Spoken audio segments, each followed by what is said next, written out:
very much.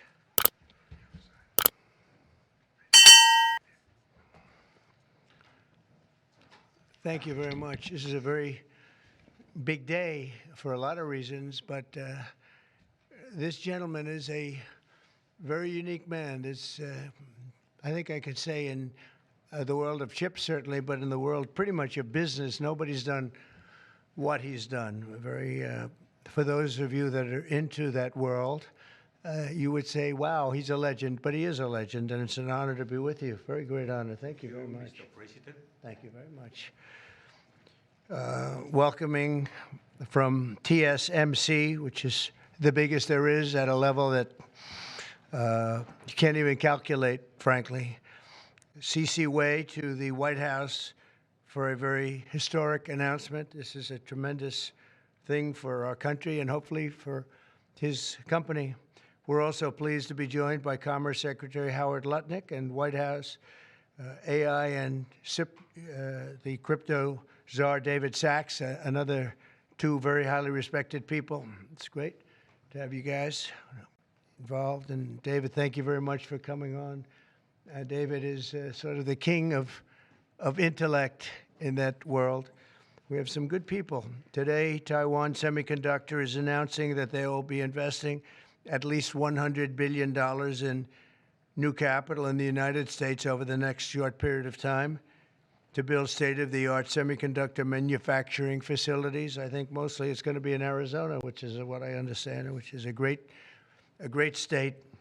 I like it because I won it, but I won most of them, actually.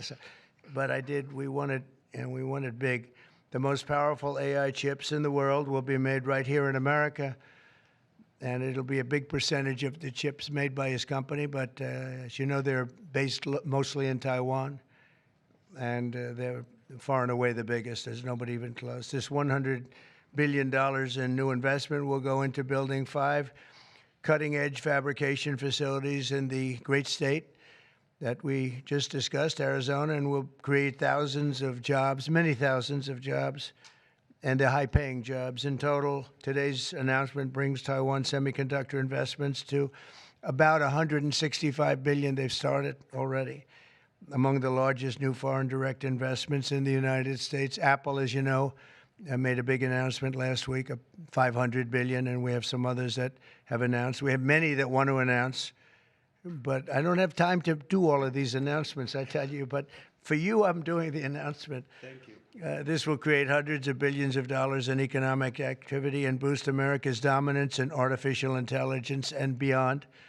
Semiconductors are the backbone of the 21st century economy, and really, without the semiconductors, there is no economy. Powering everything from AI to automobiles to advanced manufacturing, and we must be able to build the chips and semiconductors that we need right here in American factories with American skill and American labor. And that's exactly what we're doing. As you know, Taiwan pretty much has a monopoly on that market. And I think pretty much is not a term that's even appropriate. They do have a monopoly. And this is a tremendous move by the most powerful company in the world. It's a matter of economic security. It's also a matter of national security for us. And at the same time, Mr. Wei will be able to diversify and have a tremendous presence in another place, and a very safe place. And I want to thank Taiwan Semiconductor for doing the announcement. And I'd like to ask Mr. Wei to say a few words, if you might. And I'd also like to ask Howard and David, you can say a couple of words, but maybe you should go first, because right now, he's the most important man in the room. I'm sorry, fellas. Please. Thank you very much. Thank you, Great Mr. honor. President. Thank you. I'm a little bit nervous, so I have to pull out my piece of paper. Mr. President, Secretary Lutnick, and David, I didn't know that your title, but okay.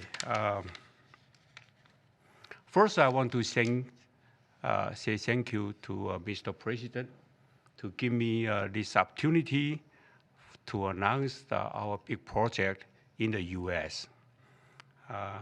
TSMC is the world's largest chip manufacturing funded by Dr. Morris Chen in 1987. It's now at the forefront of semiconductor technology, supporting AI advancement and industry growth. In fact, I would like to wind back the time that in 2020, we have to thank President Trump's vision and his support. So TSMC start the journey of establishing the advanced chip manufacturing in Arizona. And now, let me proudly say, now the vision become reality. In Phoenix, Arizona, with 3,000 employees, we are producing the most advanced chip made on US soil. With the success of our first fab, so we are now very happy to announce we are going to invest additional 100 billion US dollar in addition to our current 65 billion US dollars investment in Arizona. We are going to build 3 more new fabs after we promised 3 fabs already, and another 2 very advanced packaging fab, and most important, R&D center also in Arizona. For this, all the investment, 165 billion, is going to create thousands of the high-paid jobs, as the president just announced. And we are, most important, actually, we are going to produce many AI chips. We are going to produce many chips to support the AI progress and to support the smartphones progress. And again, with that, I want to thank President Trump again for his support. In addition, I also want to thank my customers in the US, such as Apple, NVIDIA, AMD, Qualcomm, Broadcom.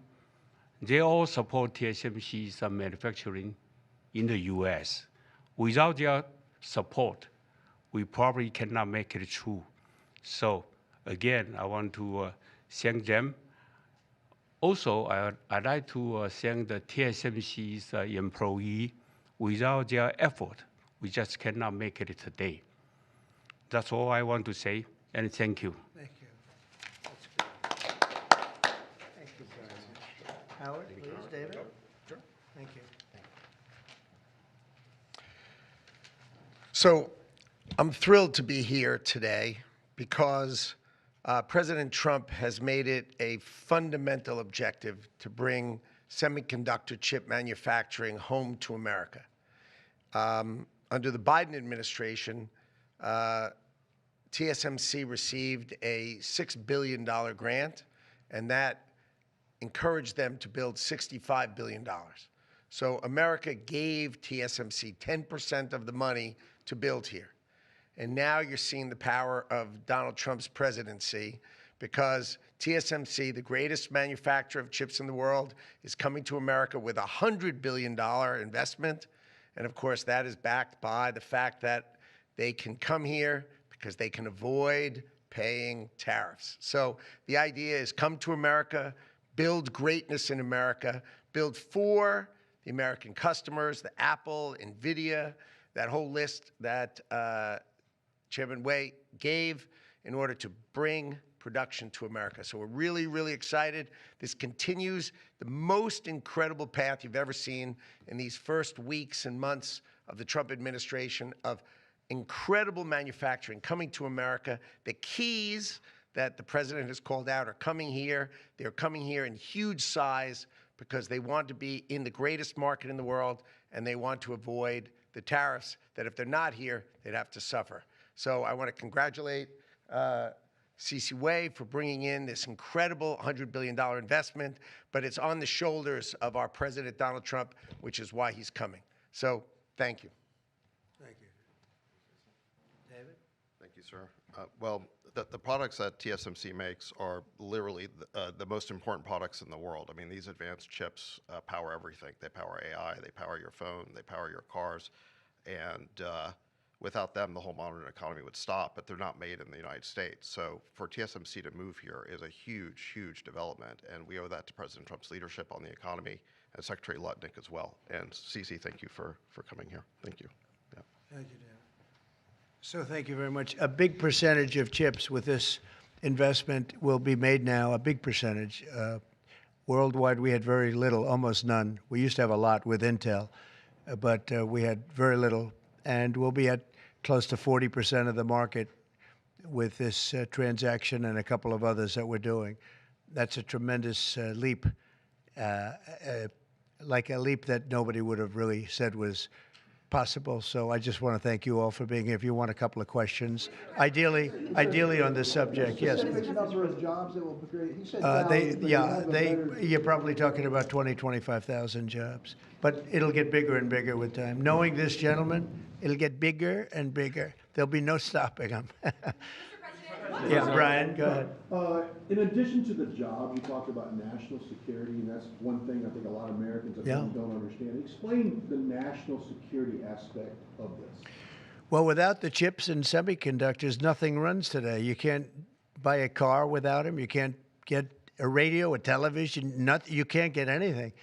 And we thought it was very important, obviously business-wise, but we thought even in terms of national security to have this large percentage of the chips, semiconductors, and other things that they make, the most important product. And not a product that you can really copy.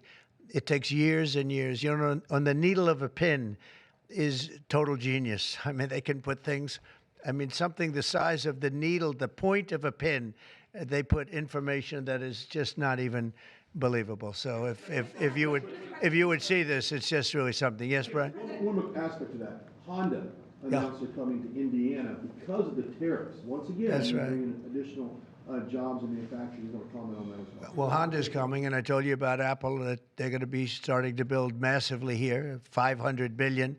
And we have many other companies going to be announced, but we had many that have already announced. And no, it's going to be great. It's looking really strong. I don't think this country has ever seen anything like we're seeing right now. Now, the tariffs, as you know, will start a week earlier than the reciprocal, which is going to be on a couple of weeks earlier. Reciprocal tariffs start on April 2nd. And I wanted to make it April 1st, but I didn't want to go April Fool's Day because that costs a lot of money, but that one day. But so we're going April 2nd. But very importantly, tomorrow tariffs 25% on Canada and 25% on Mexico, and that'll start. So they're going to have a tariff. So what they have to do is build their car plants, frankly, and other things in the United States, in which case they have no tariffs. In other words, you build, and this is exactly what Mr. Wei is doing, by building here. Otherwise, they'll build, if they did them in Taiwan to send them here, they'll have 25% or 30% or 50% or whatever the number may be someday. It'll go only up. But by doing it here, he has no tariff, so he's way ahead of the game. And I would just say this to people in Canada or Mexico, if they're going to build car plants, the people that are doing them are much better off building here because we have the market. We're the market where they sell the most. And so I think it's going to be very exciting for the automobile companies. Very exciting for, I can think of any, as an example, North Carolina, they had the great, I used to go there to buy furniture for hotels, and it's been wiped out. That business all went to other countries. And now it's all going to come back into North Carolina, the furniture manufacturing business, please. Is the Ukraine minerals deal now dead, or can it be revived?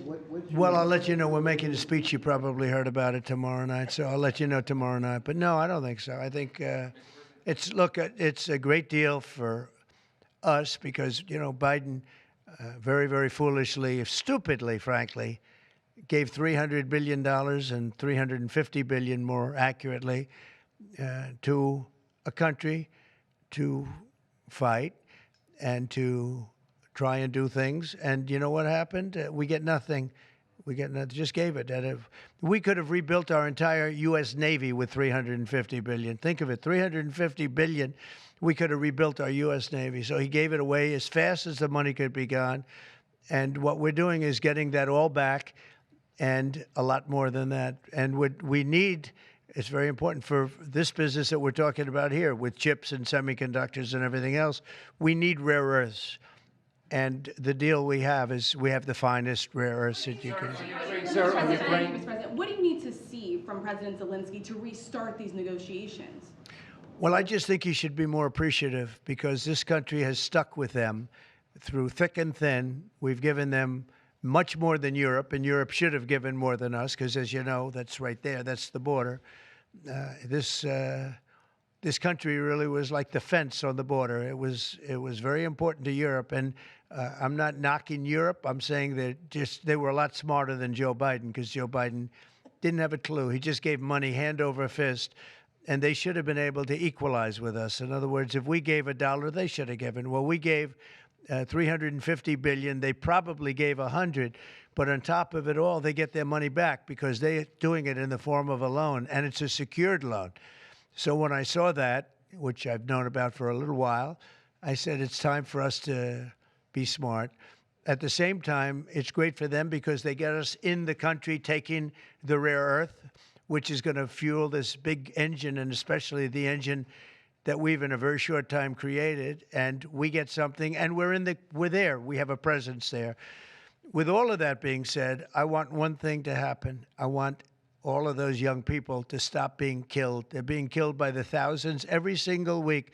Last week, 2,700 were killed. 2,700 young, in this case, just about all young boys from Ukraine and from Russia.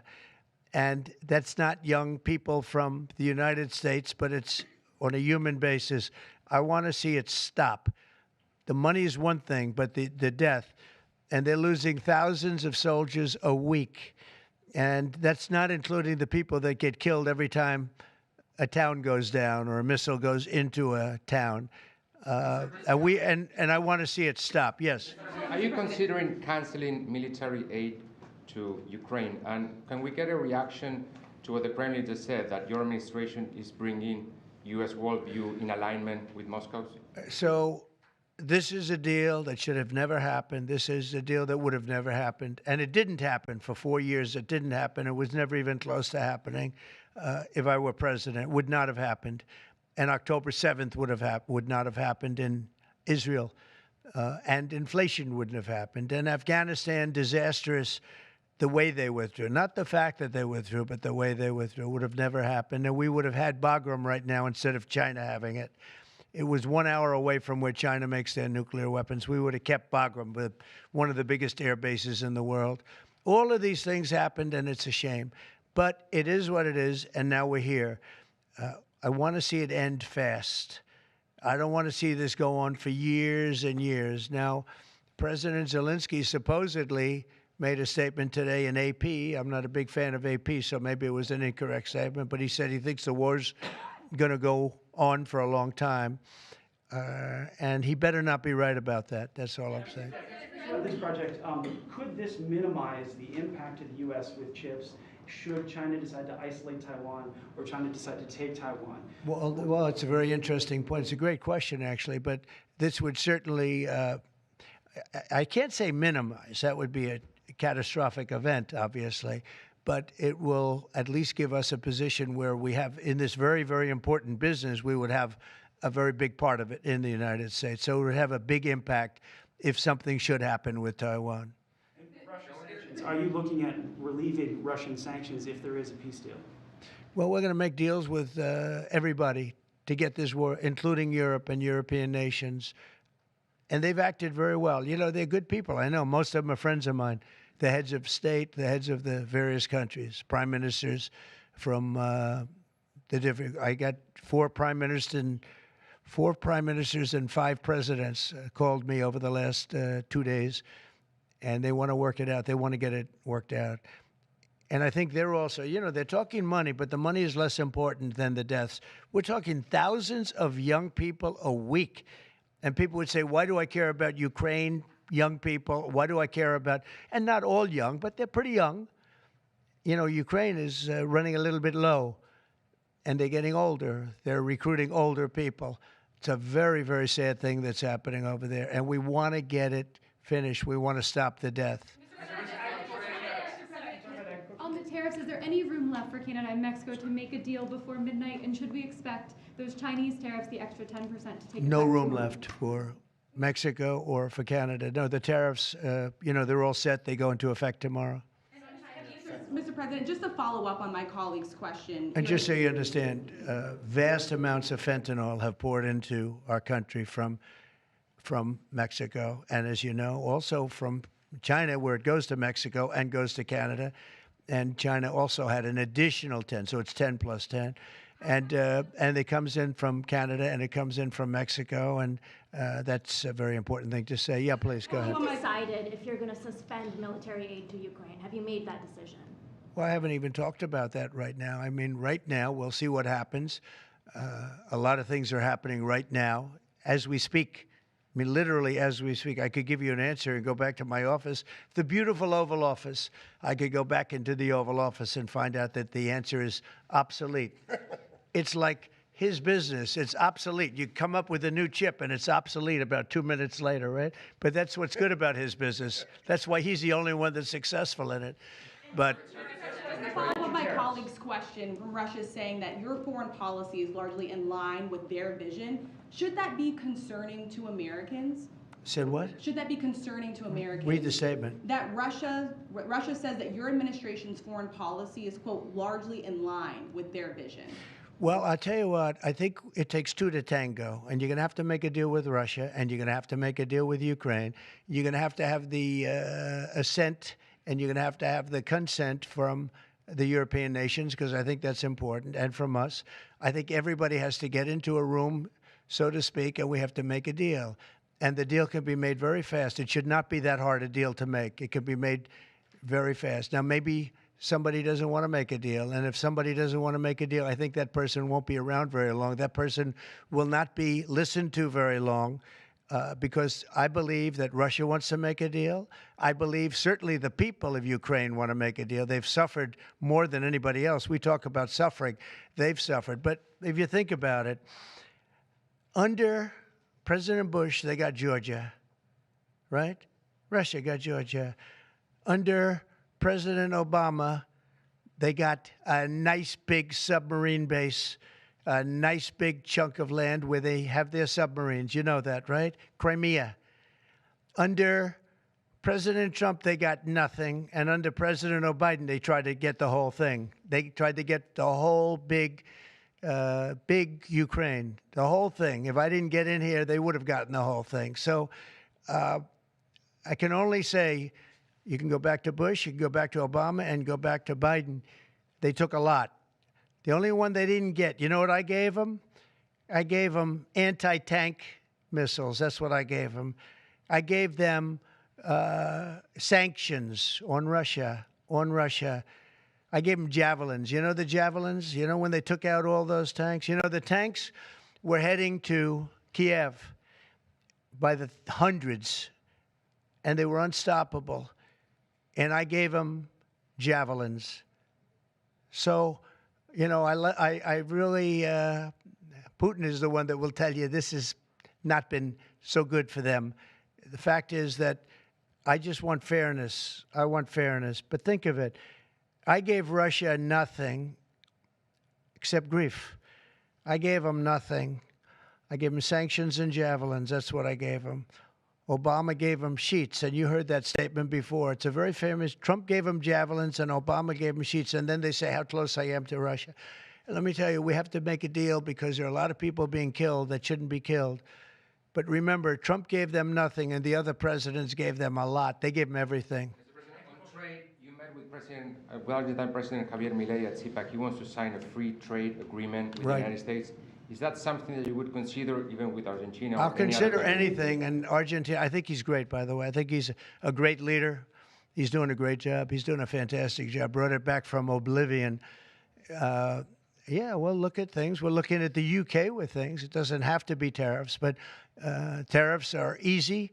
They're fast, they're efficient, and they bring fairness. For instance, when people kill their dollar, their equivalent of the dollar, whether it's the yuan or the yen in Japan or the yuan in China, when they drop them down, that puts us at a very unfair disadvantage. So all I have to do is say, Howard, we're going to have to raise the tariffs a little bit, because I've called President Xi, I've called the leaders of Japan to say you can't continue to reduce and break down your currency. You can't do it because it's unfair to us.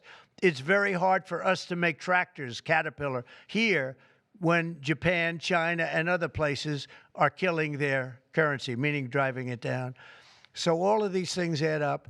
And the way you solve it very easily is with tariffs, because when they do that, instead of having to make phone calls every day like I used to do with certain leaders, President Xi a little bit, a lot of phone calls, talking about the fact that they're lowering their yuan, they're lowering it down, and that makes it very, very hard for us. So this way I just say, look, let them do that, and we make up for it with the tariffs. But Will you be speaking with Mexican President Claudia Sheinbaum about yeah, sure, I will. I have a lot of respect for her. I have a lot of respect for her. Mr. President, Mr. This President. tariff takes Yeah. effect. It'll be 20% on China now. How high are you willing to go against China? Well, I can't say. It depends on what they do with their currency. It depends on what they do in terms of a retaliation with some kind of an economic retaliation, which I don't think they're going to retaliate too much. Hey, look, the United States has been taken advantage of for 40 years. The United States has been a laughingstock for years and years. That's why this gentleman is built in Taiwan instead of building here. It would have been better if he built here. If we had a president that knew what they were doing, and we had a lot of them very bad on trade. Look, I'm a huge fan of Ronald Reagan, but he was bad on trade, very bad on trade. He allowed a lot of people, a lot of businesses to be taken. So I say that with due respect, because he was so great on other things, but he was bad on trade. We are setting records right now, records like nobody has ever seen before. When you have companies like this coming in, and almost 40% of their company in one signature is going to be devoted to what he does, which is one of the most important businesses in the world. That's an unbelievable thing. When Apple now is going to start building all of their plants here, all because of what we've done in terms of, it's not because he likes me or they like me. They don't probably like me at all. I don't know. I think he likes me a little bit at least. But you know what? It's the incentive we created, or the negative incentive. I mean, it's going to be very costly for people to take advantage of this country. They can't come in and steal our money and steal our jobs and take our factories and take our businesses and expect not to be punished. And they're being punished by tariffs. It's a very powerful weapon that politicians haven't used because they were either dishonest, stupid, or paid off in some other form. And now we're using them. Say it. Have you spoken with President Xi about this? I don't want to tell you that. Thank you very much, everybody. Thank you. Thank you very much. Running for New York City mayor. Will people who don't respond to the emails be fired?